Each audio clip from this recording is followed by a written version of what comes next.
Idaho's Ban the Box bill passed through the Senate Judiciary Committee today, which would give job applicants with criminal histories a better shot at getting hired.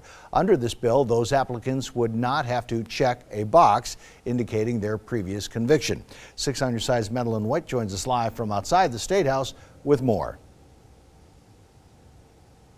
Don, according to the ACLU, an estimated 1 in 5 adult Idahoans have a criminal conviction on their record. But now a new bill on its way to the Senate floor is giving new hope to those Idahoans.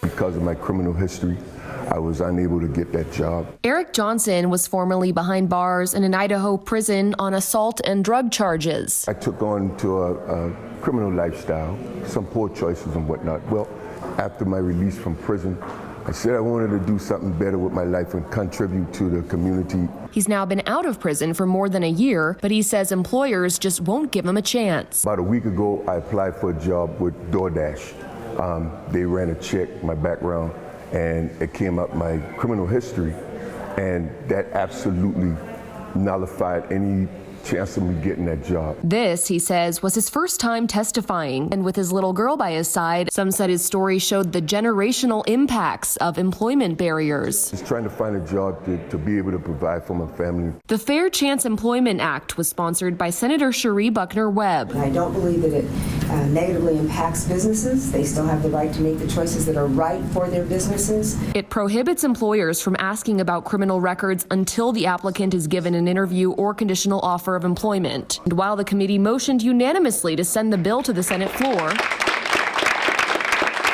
it didn't pass without some criticism. What I'd like to do is just stop crime.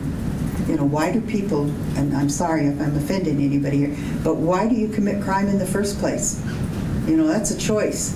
And then you come back and want individual businesses to make a choice to help you. She expressed concerns on how it would impact small businesses that don't have big HR departments, since they'd then have to run their own background check if they wanted to screen a client for their history. As a person who's had a small business and have family in small businesses, I'm always concerned when there's another layer of regulation placed upon them. But ultimately, she said, reducing recidivism is more important. I will vote for this, but I'm asking every single one of you and anyone else who's affected by this to not commit any more crime. As the ACLU reports, more than 71% of prison admissions in Idaho in 2017 were for violations of probation or parole.